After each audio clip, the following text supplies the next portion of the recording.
Well, folks, welcome to one more edition of Politics and Rad. I'm Egberto Willis, your host. Thank you so kindly for being a part of the show. We are going to have a great show for you today.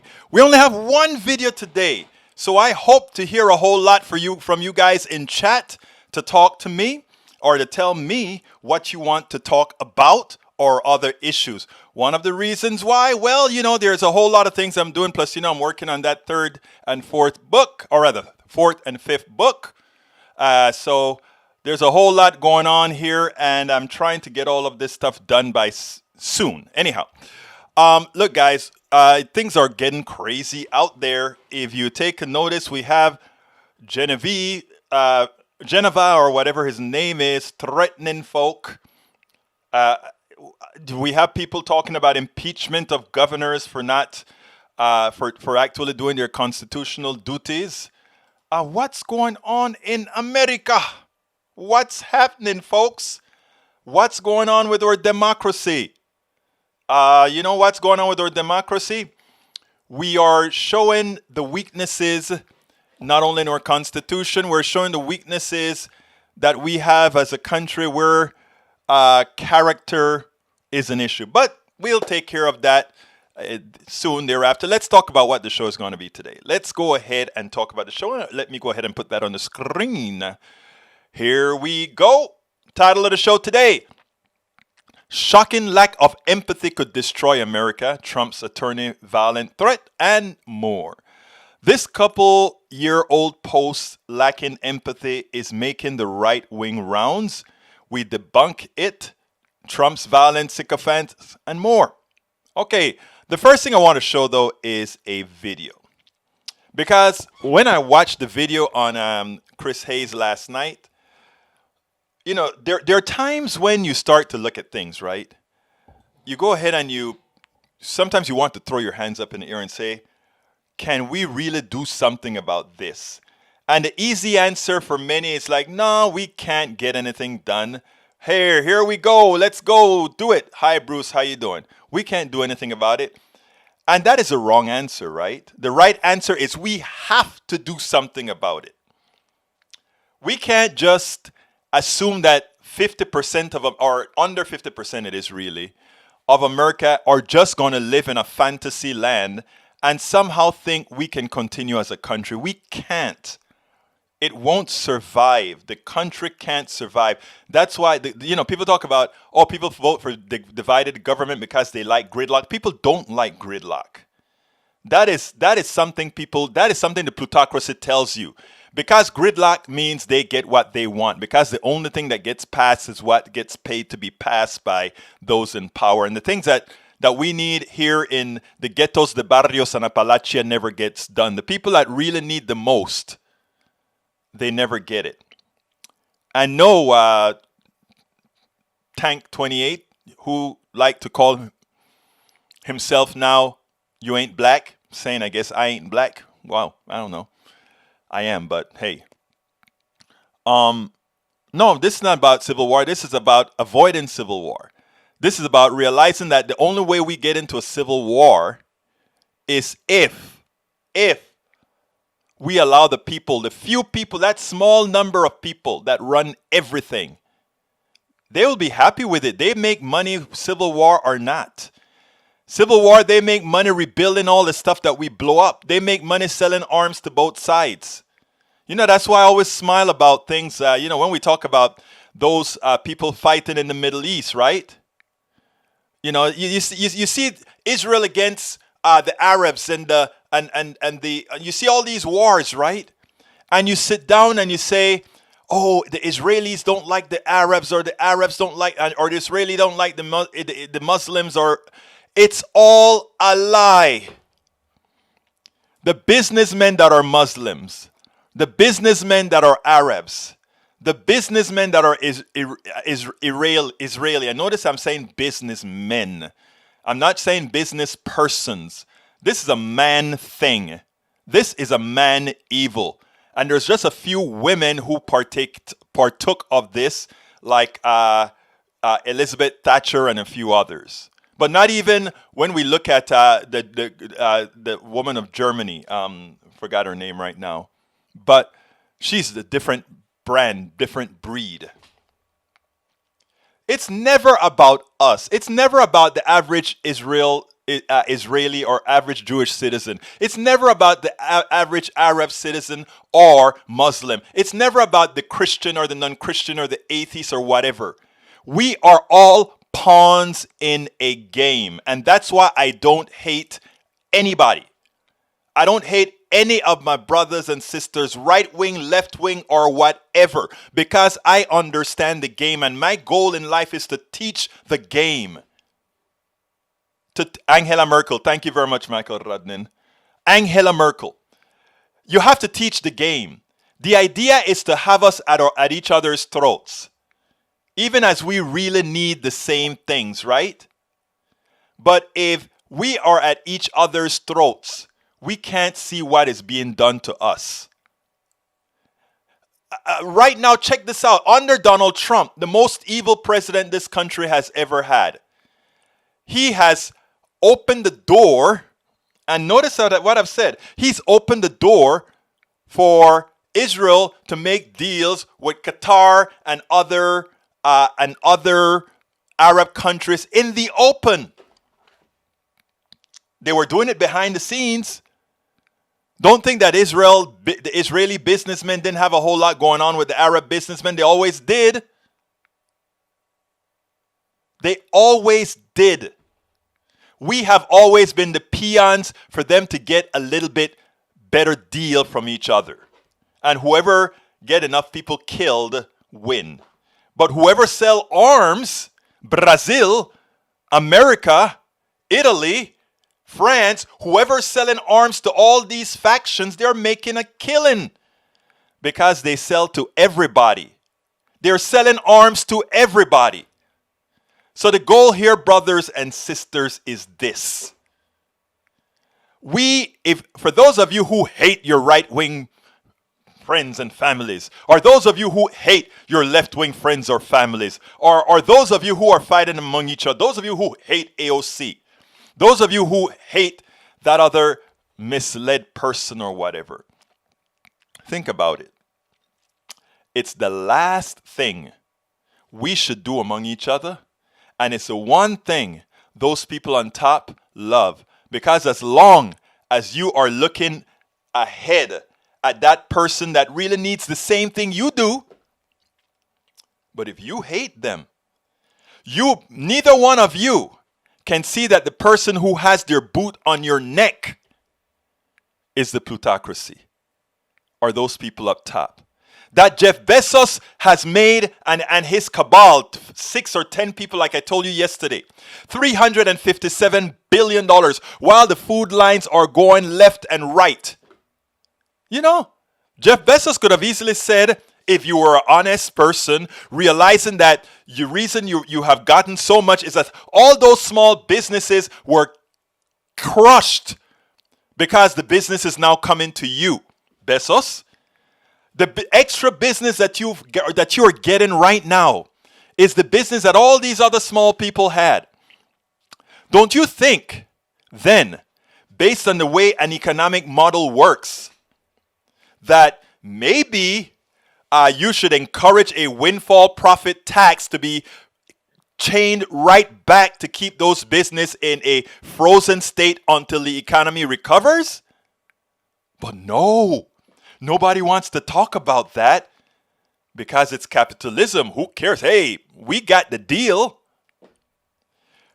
So people, first of all, the first business that we have to do is first get those two senators in Georgia elected, Warnoff and Ossoff.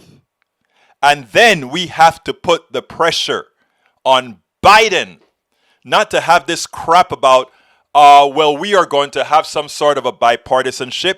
No, do something that progressives stand for, which is going to help the left and the right alike. Because nothing we do as progressives only help progressives.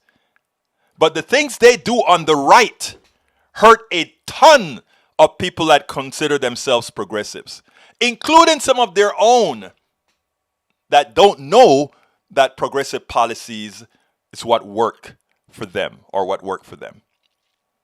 So it's important. I hope you're listening to what I've just said, because it is important for us not to fall into that trap that because that person gets me so pissed off that I so have to hate them and not understand what is really going on.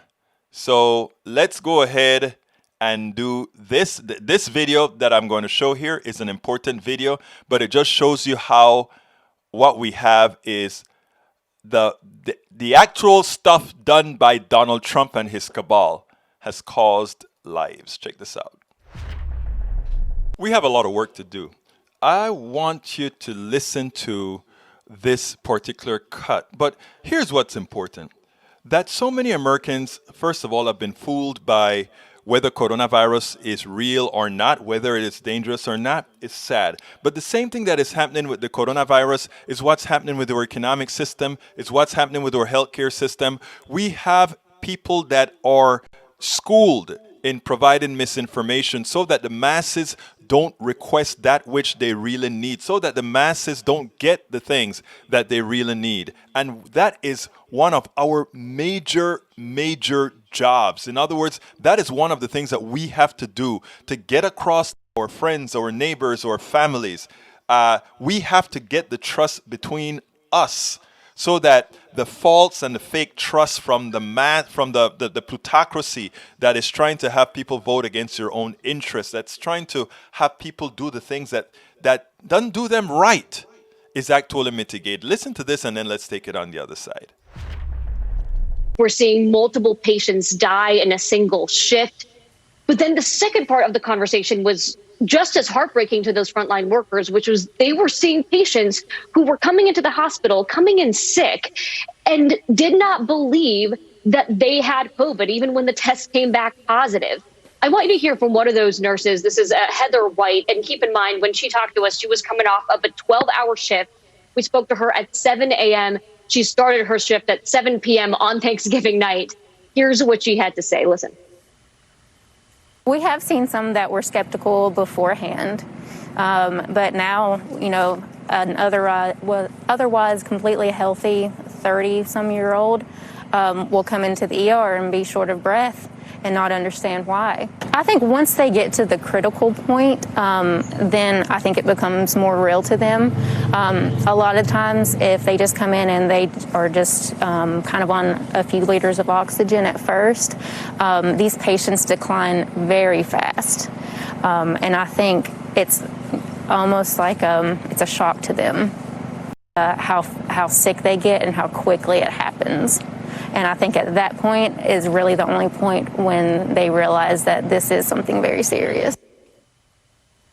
And Chris, that's what's been so heartbreaking to these nurses, is that is what it takes to convince people how serious this is. Another nurse told me that people will come in, test positive, and then blame the hospital for giving them the virus. And this is a nurse that saw 3 patients die in a single shift, and she is hearing things like this. And it's having real tragic impact on the patients themselves, because they're often delaying care. They will start having symptoms, not believe it's real. And then by the time they get to the hospital, they're in really bad shape. And at that point, it's tough to help. Now, it's easy. It is very easy to look at those people that are incredulous that there's something happening to them and just say, these people are stupid. It is easy. That's the easy answer. The more complicated answer is, how did they get that way? This isn't only about these people having hate for the other or things like that. It is a lot deeper than that. And we as progressives, I think we have to understand that. And in understanding that, that is probably how somehow, I don't know completely how, I've tried to examine some of that in the book that I've written based on experiences that I've had, but we have to get to these people. Because there is a laser beam of focus on those who are gullible. And there's a large percentage of Americans that are gullible. Even some of us on the left ourselves are gullible, but it so happened that some on the left have fallen for the appropriate message and they are gullible to the right message. You know, a clock is right twice a day, whether it's not working or not, right? So, I mean, we have to try to develop that empathy to work with these people somehow, that you are sick, that you are dying, and you somehow still think, oh, it's not COVID, or the president is right for his virus spreading events. That you are looking at your personal economy and you still feel that there should be tax breaks for the wealthy because somehow that's going to benefit you. That you are getting sick and you can't go to the doctor because the insurance companies are ripping us off. And you still want to protect the insurance companies and the shareholders of the insurance companies. That thing that have us continuously supporting those who are the ones hurting us. It is not the fact that so many fall for it. Just under 40% or so fall for that, or 42% or whatever that number is. It means we have a lot of work to do, yes, but we also have to understand the psychology and work within the realms of those rails that are keeping those people. We spend a lot of time. Absolutely so, folks. Absolutely so. I hope you got that. I hope you see how I try to turn those people's gullibility, that they, even as they're sick, they're coughing, they're dying, they're still thinking, oh, what? But Trump told me, or the other sycophants from Trump told me that this stuff is just the flu, so I'll get over it. Oh, but they told me, you know, it's easy to just discount these people, right? But we can't. The thing about being a human being, right, is understanding also that as human beings, we are fallible. When you when you can when you can put in when you can really get. I'm going to tell you something. It's easy to love your family. It's easy to love those people who kind of love you back. The hardest thing to love is that person that is slapping you around as you tell them, hey man, I really love you, dude. And they still slap you around again, right? And it's like, hey man, I'm telling you, dude, I love humanity, man. I really don't want you to be going through that. And they slap you again, right? And then you look and you say finally, you know what? It's easy then to say, to hell with you. But the thing that we have to do, and it's not only for that other person, right? It's actually also for self-preservation.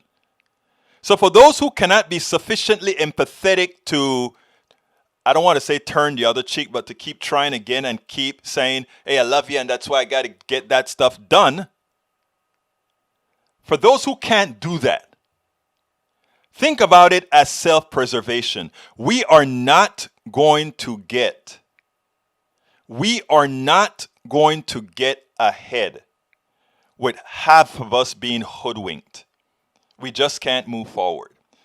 Earlier on, before the election, that's one of the reasons I was talking about a big landslide because let me tell you what I was hoping for. I was hoping for that we had such a big win, which we would have if look, I'm sorry, Trump did a great thing with his grassroots movement. And I mean, think about if we had not had coronavirus, and we were able to, if we had the same character of Donald Trump that says, send your people out to canvass anyhow, and you go into every nook and cranny in rural America. Think about if there was no COVID and we did the same thing, which we were going to do. I had, not I, but activists in Houston here were telling me, what's the best way for us to go into rural America? I remember in January, there was one very active woman out here from Black Lives Matter, and she called me up one time and she just said, what do you think is the best way for us to actually go into rural America so that they actually know that we care, so that they actually know what's going on? And people were talking about that. But when the coronavirus hit, it was like the people who knew how dangerous it was, they stayed home and they tried to do everything by Zoom and otherwise. But you know what? A lot of people in the rural areas don't have a whole lot of Zoom and otherwise, or nor are they predisposed to do that because it's a different culture. And what this woman wanted to do was to cross culture, right? That is what she wanted to do. And well, the coronavirus upset a lot of things. So even with this, The fact that we were so successful to bring the most amount of voters ever to vote for a Democrat to vote for a Democrat who's claiming to be progressive, but who we'll have to drag to be progressive.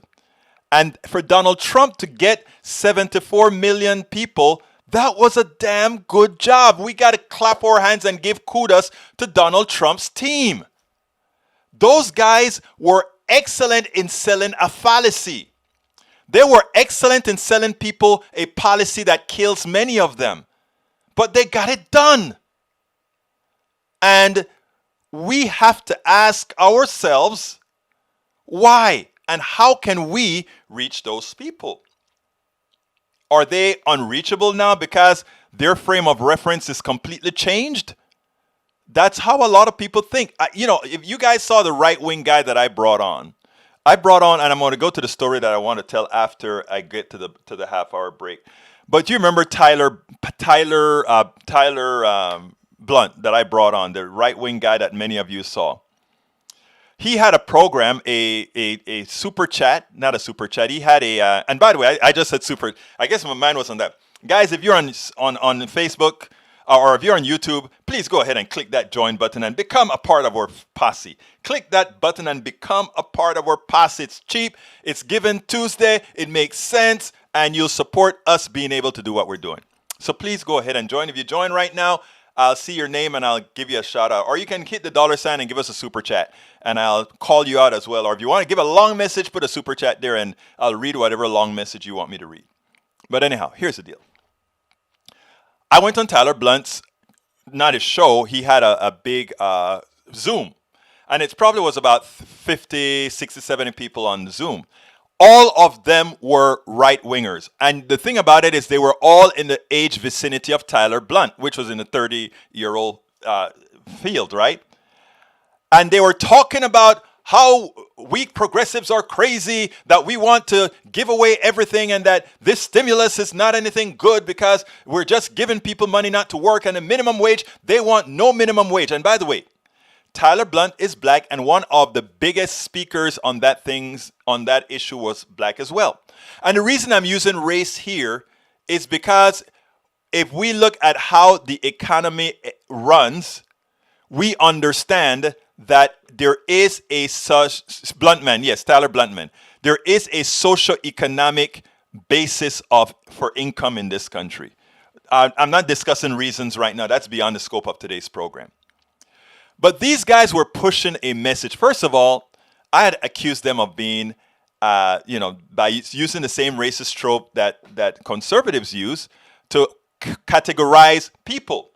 Because if you get on the freeway any day of this week and you look at all Americans going to work, they look like America. Most people are hard workers.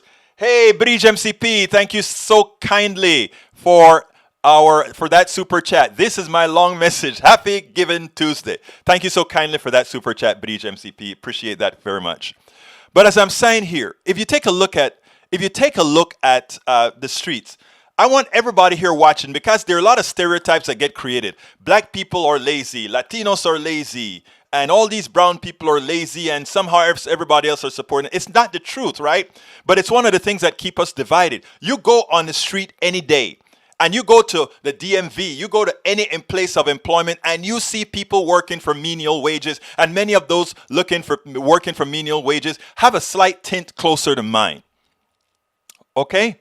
So that's what happens. Most people want to work. Most people work hard, but they don't want you to know that. And here I got these two guys on this whole right-wing stuff, and I'm trying to get in now. And these two guys are kind of holding, my mic is blocked, and I'm waving like hell. I want to get into the conversation. I want to get into the conversation. And finally, Tyler said, I got to let Egberto in because he had me on his show, all that good stuff. So I get into the conversation. And I started to give them an economics 101 course as to why the thing didn't work or whatever. And the other black guy that was on that show, I wanted to bring him here to us so that we could have a conversation just like I had with Tyler. And the idea, again, was not to ridicule his misinformation, but it was so that other right-wingers that are members of our posse can listen to the conversation, the things that they always say, and how we could, in very kind fashion, reviewed it. The other guy said no, he didn't want to come on to the show because he got interrupted. You guys know the kind of interviews I give. You guys see me give interviews constantly, and you know that I give people a chance to talk, including Tyler, who got a chance to talk on the show. But what happens is the right wing has a group of spokespeople that are out there that are very loud. They talk a lot and they want to be the only ones talking, and they are very misinformed and they misinform you. But if you can have discourses with these guys where they have to defend their point of view in a civil manner, even a lot of the right wingers who believe all the things that they say get a chance to have a seed planted. And the thing about it is this: by having the right winger with us talking, they are listening to both sides. If it's me alone talking, this liberal pinko democratic socialist talking, they are a bit more hesitant to listen. And that is one of the reasons that I love to always have other people in the conversation.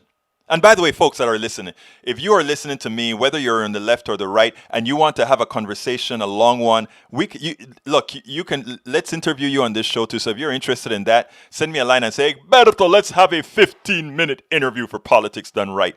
And I want to do that because, like I said, this is y'all's show, and this show is not meant for just the experts. Or a lot of you here are expert. I consider Brige and Rodnan and all you folks experts because you so much of this stuff that you know. But that is the thing. But let me tell you, when they gave me a chance to speak, one of the times that I was talking, Tyler cut my mic, and then when he turned it back on for me to answer the other guy, I scolded him and I said, when you came on to my show, you were on for 39 minutes uninterrupted. 39 minutes uninterrupted. So therefore, I think it was unkind for you to do, and he never cut it after that. He allowed me to talk. But I tell you what started to happen. The conversation was just between myself, Tyler Blunt, and the other guy.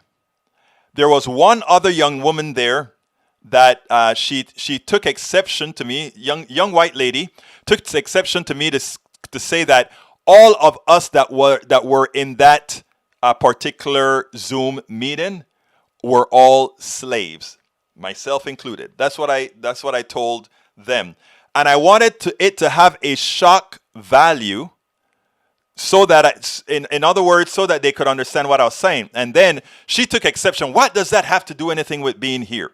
And then I explained to her how the system works and how capitalism was nothing but antiseptic slavery. And here is the issue that I found interesting. While there were only 4 of us who spoke on the issue, looking at the people's facials, right? Looking at how they were looking and listening as we spoke, it was clear that seeds were being planted. It was clear that what I was saying was sinking into many. But here's the funny thing about it. While this guy was going to be on my show again, I sent him an email and said, hey, let's do this again. And I want you to get the other guy that was talking about we should have no minimum wage and all the money that he's invested. Why should he, if he goes under, that other person can go get a job, but he's the one who's taking the risk. When I reminded them that when people build things for you, they are taking a risk with their own health, with their own body. When I reminded them that when somebody is working for you, it also means that you could not have done it alone and therefore are not entitled to all the spoils, people started to look and say, like, wait a minute, that is true. How comes just because you put the money, you couldn't make this without me? Bezos could not make those billions without all those people that are really doing the work. That billion should have been split with all the people. That's why guys like Richard Wolff and all these other democratic socialist economists so believe in cooperatives, because we are all in it together. Why does the person who puts the capital in a business is only one stakeholder? The worker is another stakeholder. They can't live without each other. So why should one be preeminent or be prepotent? Why? And those are the things we have to understand. And what the problem is so many of us don't understand economics. So many of us don't understand what capitalism really stands for and how it differs from free enterprise. That is the reason why we tolerate that when we have recessions and when we have depressions, that a few people profit from that. Where we have the coronavirus pandemic, a few people profit from that. When we let people understand their stake in that, that is how we can make the change. Okay, before I go, I'm going to go into the blog post that we're going to discuss today. And then, but let me go ahead and do my little here ask. Folks, if you're watching the screen right now, that book on the screen, it's worth it. How to Talk to Your Right-Wing Relatives, Friends, and Neighbors. I will ask you so kindly to go ahead and get my book. You can get that book at that link. Whoops, did I put that link in there? I don't think I put the link. Let me go and capture the link. You can get it at Amazon at the link that I'm putting in the screen right now. Alternatively, if you don't want to get it at Amazon, you can buy it directly from us. If you buy it from us, and by the way, you can buy a lot of our other books, both on Amazon or here, my books, that is. You can actually get it at our store, politicsdoneright.com/store. If you go to politicsdoneright.com/store, we take out the middleman and you bring all the profit to Politics Done Right so that we can actually do all this stuff that we're doing. Now, if you are on YouTube, I ask you so kindly, please become a part of the posse. Click join. Join. It's inexpensive. It's Giving Tuesday. And you can say, hey, I'm going to finally join Egberto and Politics Done Right so that we can support getting this kind of message out where it belongs. And since I'm talking a little bit more here, I'm going to tell you what I do. And let me put the YouTube. If you're not on YouTube right now, you can still become a part of the YouTube posse by going ahead and clicking politicsdoneright.com/YouTube. Politicsdoneright.com/YouTube. Let me tell you what I do. I write a whole lot of blogs every day. I do this show every day, this video every day, and several other videos. I cut them up and put them all over the place in the progress, not only in the internet ethos.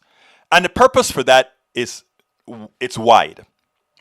Right now, in our entire, we talk about how people around the country becomes delusional, right?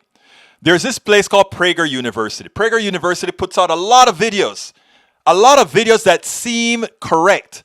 It seems to explain capitalism correctly. It seems to express communism and socialism and all of that.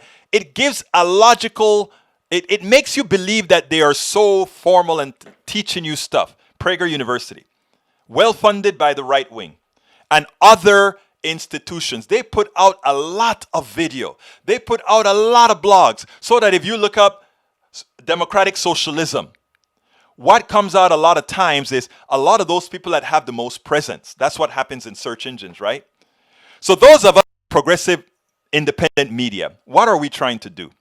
We try to write like hell, good, truthful information to truly inform people. So if you look at, I put out probably 3 to 4 blogs a day and one more steady blog several times a week. In other words, we put out a lot of quickies and then we put out some substantial ones a couple of times a week or so. And the reason is to flood the internet with our message. Because if that person then looks up democratic socialism, they will find Prager University, but they will also find Politics Done Right. They'll also find Common Cause. They'll also find all these other, all these other influences. And then people are smart, right? Don't ever think people are not intelligent. They are. But you have to feed them. And the idea then is that we feed them that information and let them see. It's like this thing about how many people think about the employee-employer relationship as no different than slavery in some sort of antiseptic manner. People don't normally think that. They don't normally think how important they really are in a system. The system couldn't work without them. So why should they always be the beggars? Why don't we have the companies begging for us? Because there ain't no company without us. Right? So we have to start empowering people. So the work that I do, other than this show 5 times a week, Monday, Tuesday, Wednesday, Thursday, Friday, is to also write blogs of information to put it out there so that people do a scan and they will find on democratic socialism, they'll find a story about me. When they talk about price and power, they will find a story of mine. When they talk about antiseptic slavery, they will find a story that I've written. And by constantly putting fresh stories out there, what happens is we prevent the complete decay for the people who can afford to put all that messaging out. So for the pennies on the dollar that I ask folks to provide to support what we're doing here, that is what you are supporting. You are supporting making sure that our message goes out there as well. Because the funders from the plutocracy, they have millions. So they can pay people 3-digit salaries to do this kind of stuff.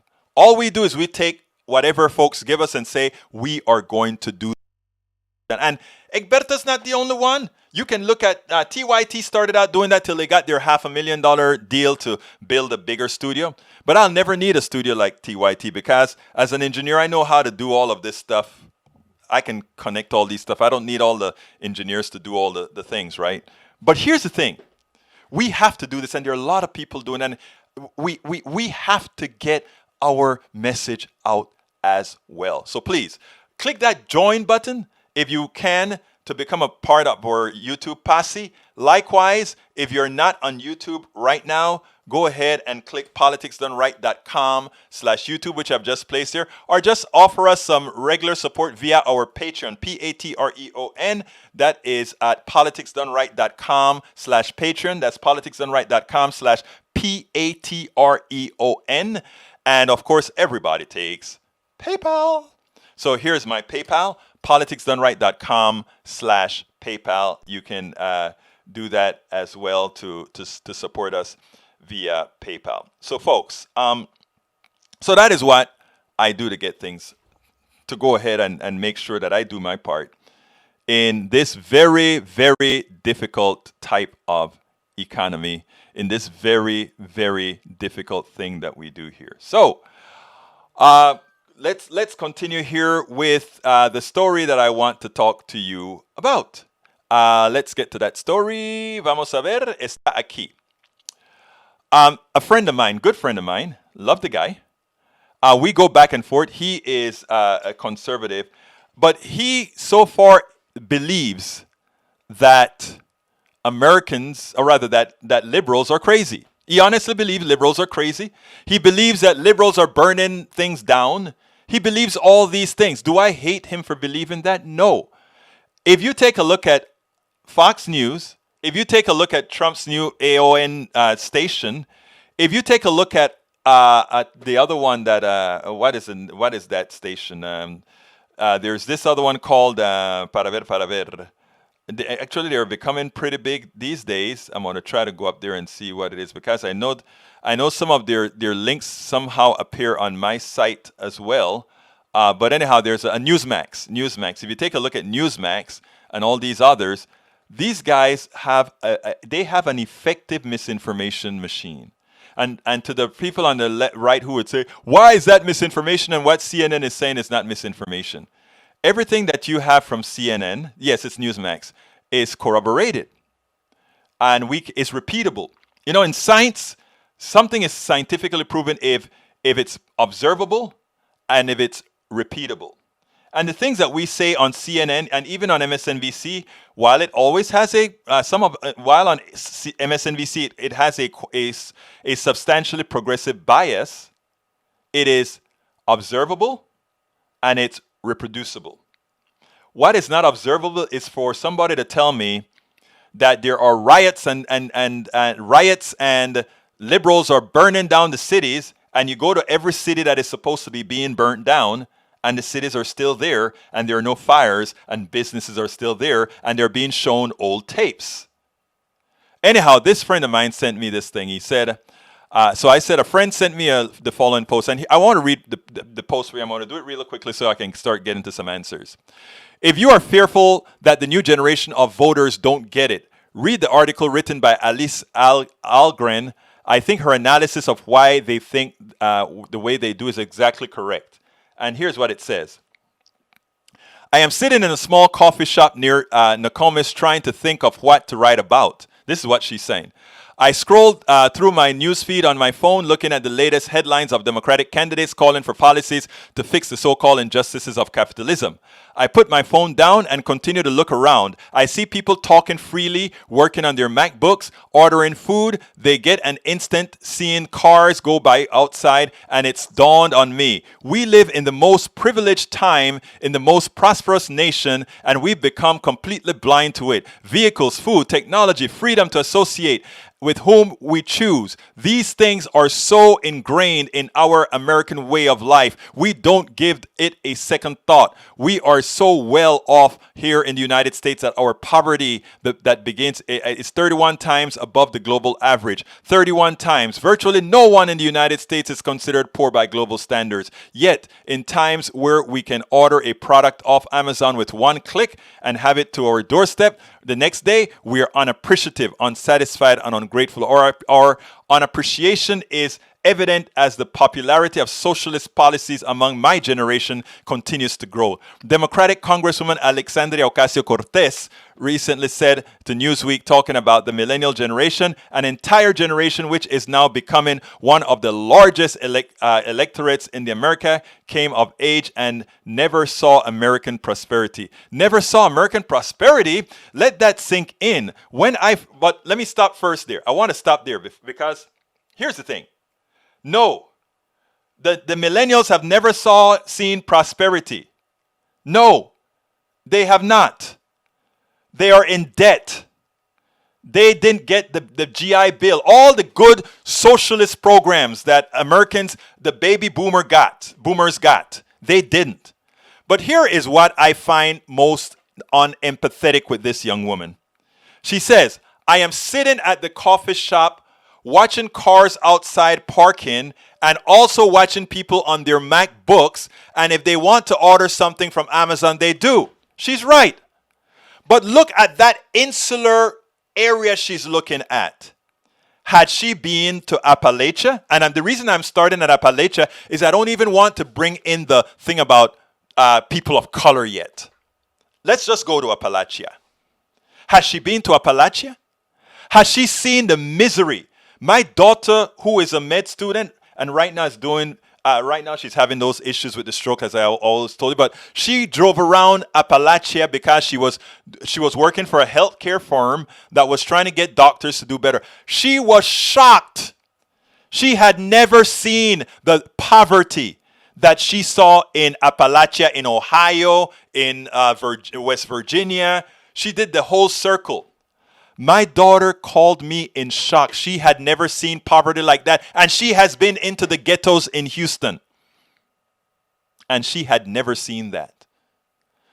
Now, do you think what this woman is talking about, the millions of people that live in Appalachia, in Ohio, in Alabama, in all these areas, do you think that is their reality, what she's talking about?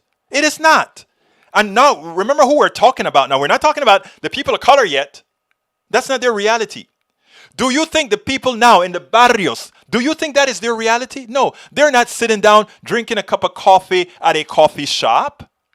That's not their reality. But that is her reality, and it is fine. It is fine to be appreciative of that. What is not fine is not to understand the unempathy of you thinking that your lifestyle is what everybody else lives. Go to Alexandria Ocasio-Cortez district and see how those people live. See how many of them have internet. See how many of them are living on a wage they can survive on, other than in some sort of a rent-controlled building that they're still way behind on. And let's talk about the new generation. The new generation, so many of them are having to live back home. That didn't happen by accident. That happened as the baby boomers reduced taxes and made sure that the kids who went to college didn't get the beneficial treatment they got, so they had to borrow money. So now they're paying at both ends. They have to pay the interest for the loans at the same time that they had to pay to go to school themselves to support corporations who paid less taxes. So these corporations are taking money at both ends. We pay to educate ourselves so the corporations could use our education, and then the corporations then charge us the interest for the education we got. But people, this isn't expressed in that way for people to understand, right? People don't get it that way. They just get, I want to get ahead, so I get me a student loan and I go to school. And I am doing fine. I'm at my coffee shop drinking my cappuccino. But for those who don't have the wherewithal, right? For those who continue to work for the corporate structure, who they paid to be educated so the corporate structure could use them. Folks, we have to understand this. So that is what this young woman did not understand. This young woman is not a bad person, but that is what she was taught. When she watched Fox News, that's what she was taught. She was taught how to be hateful and selfish. She was taught not to look through the eyes of others. When I speak, and again, I did very well in America. I came from Panama. I did very well. I've downgraded myself by orders of magnitude because my morality did not allow me to keep doing what I was doing. It's so important. I have a daughter. And when I see what we have been doing to them, when I see what the plutocracy, when I see what we have allowed the plutocracy to allow the baby boomers by cutting taxes, by being so selfish to do to our millennials and the other generations, that is what drives me. Because it is not sustainable. And it's not only that it's not sustainable, but it actually causes pain. It actually causes pain. So, continuing. Never saw American prosperity. Let that sink in. When I first read that statement, I thought to myself, that was quite literal the most enlightened and factually literate thing I've ever heard my 26th year on the earth. Now, I'm not attributing Ms. Ocasio-Cortez words to outright dishonesty. I do think she wholeheartedly believes the words she said to be true. Many young people agree with her, which is entirely misguided. My generation is being indoctrinated by a mainstream narrative to actually believe we have never been we have never seen prosperity. I know this firsthand. I went to college. Let's just say I didn't have the popular opinion, but I digress. You think? You think? You think? Let me lay down some universal truths really quick. This is from her, continuing. The United States of America has lifted more people out of abject poverty. Yeah, and we also have to remember the United States of America was one of the biggest recipients of free labor. Spread more freedom and democracy and has created more innovation in technology and medicine than any other nation in human history. Oh, that's true. But guess how that happened? That happened because America is able to import the best of the best from all over the world. Let's look at where all the inventions came from. Look at the people who have created and invented and see where they came from. Hell, even the cotton gin, the real person who invented it never got credit for it. The list goes on. However, those universal truths don't matter. We are all told income inequality is an existential crisis. Even though this is not an indicator of prosperity, some of the poorest countries in the world have low income inequality.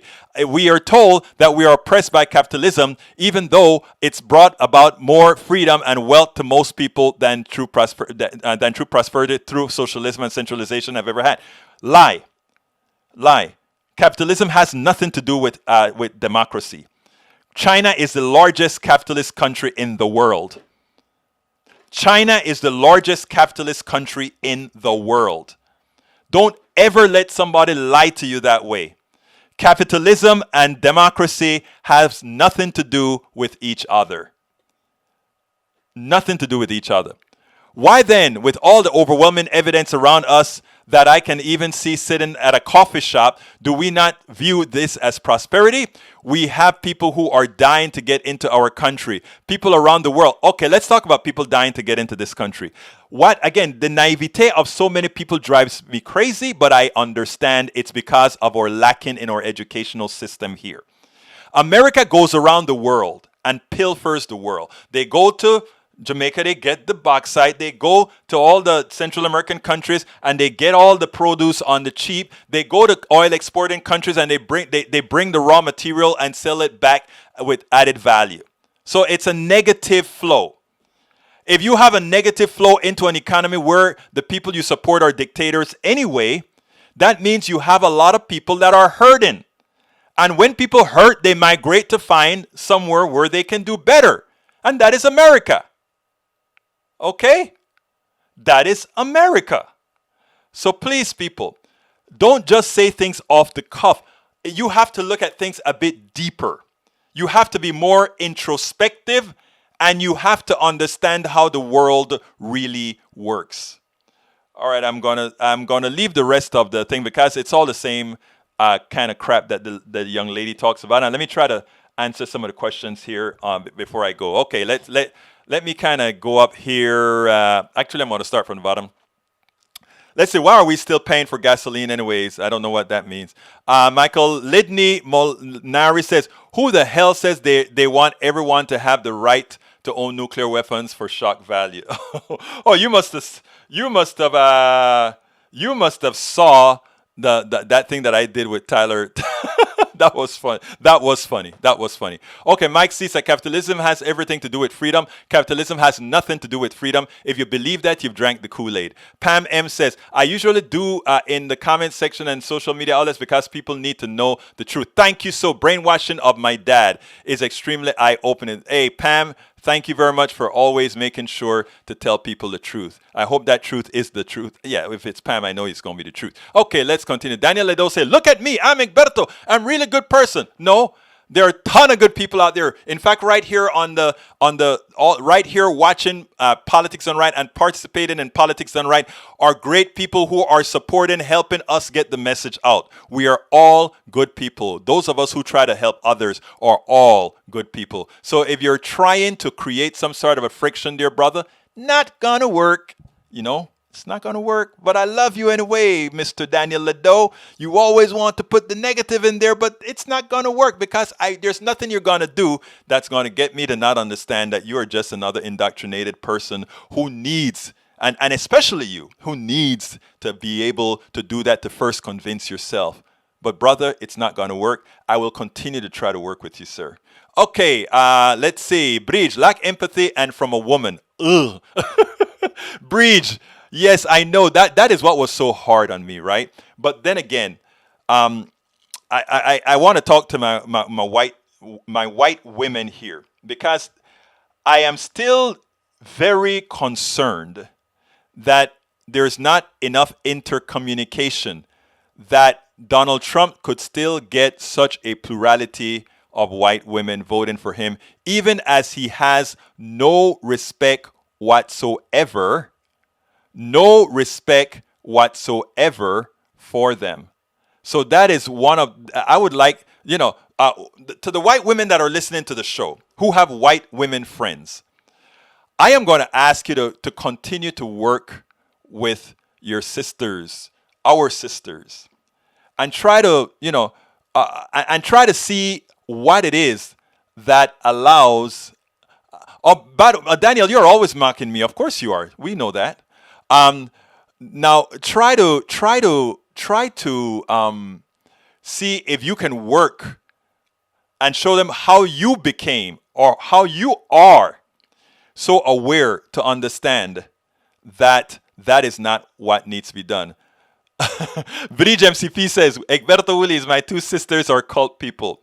Oh yeah, bring them onto the show sometimes and tell them to call in and we're let's do a Zoom sometime soon for all the people in my YouTube posse. I'm going to do a Zoom. So join the YouTube posse, folks. Click join the YouTube posse. We're going to do a big time Zoom and get all this stuff going for sure.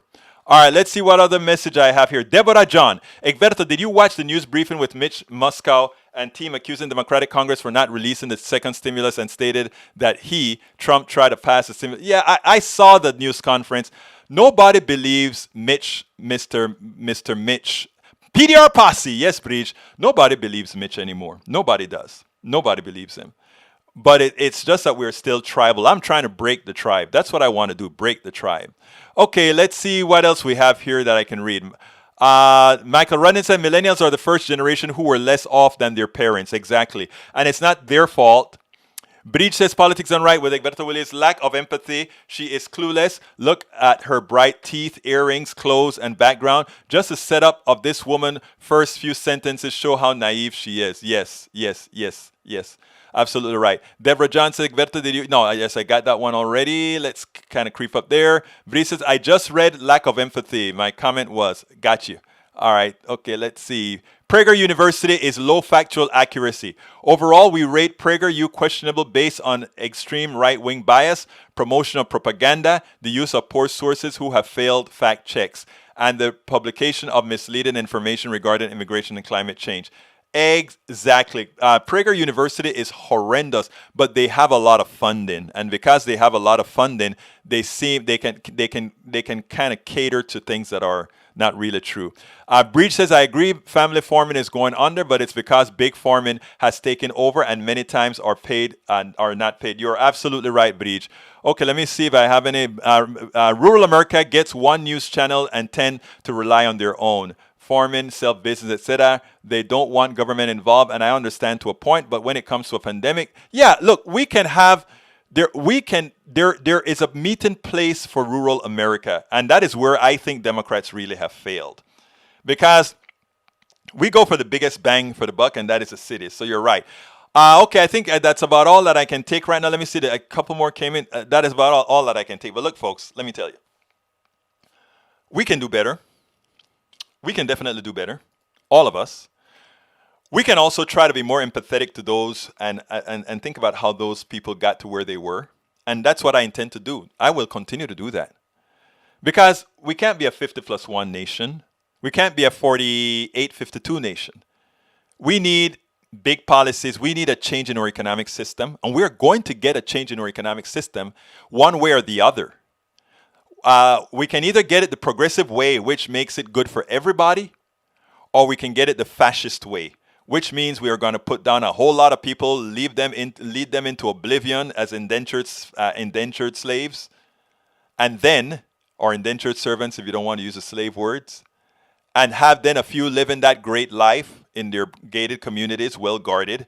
We create a police state where the select few are guarded by the police against the others who are really kept in bondage. There are going to be two kinds of economies. We have to decide. And progressives have the answer for that. We just have to bring the rest of America along. Folks, please don't forget to get my book. You can get my book at Amazon. And here is the link one more time. If you want to cut out the middleman, please get it at my store along with all the other things that we have. And by the way, on YouTube, we have a lot of our nice T-shirts, including you see the hoodie that I have here with Politics Done Right. I support independent media. It's pretty cool. Please consider getting that. Support us at Patreon. Let me put that link in there one more time. You can support us at Patreon, politicsdoneright.com/Patreon. And I say these words out because we're on podcast as well. And you can always provide us with a support at PayPal, which is politicsdoneright.com/PayPal. Please do remember, what day is today? Today is Giving Tuesday. Thank you so kindly, Bridge MCP, for your Giving Tuesday gift. Others, please help us out as well. My name is Egberto Willies. This is Politics Done Right. And you know how I end this baby. I am what? Out! We spend a lot of time deconstructing the news, trying to parse it into a form that everybody can understand. We try to find those little nitpicks where it flies above the fray, etc. If you really like these videos that we do, I want to ask a big favor. Please go ahead, number one, subscribe to our channel, and number two, please join if you can. Thank you so kindly for watching. Keep watching. Please remember to share. We must populate the entire internet with our progressive message, a message that we know is what most Americans say that they want. So help us, please join.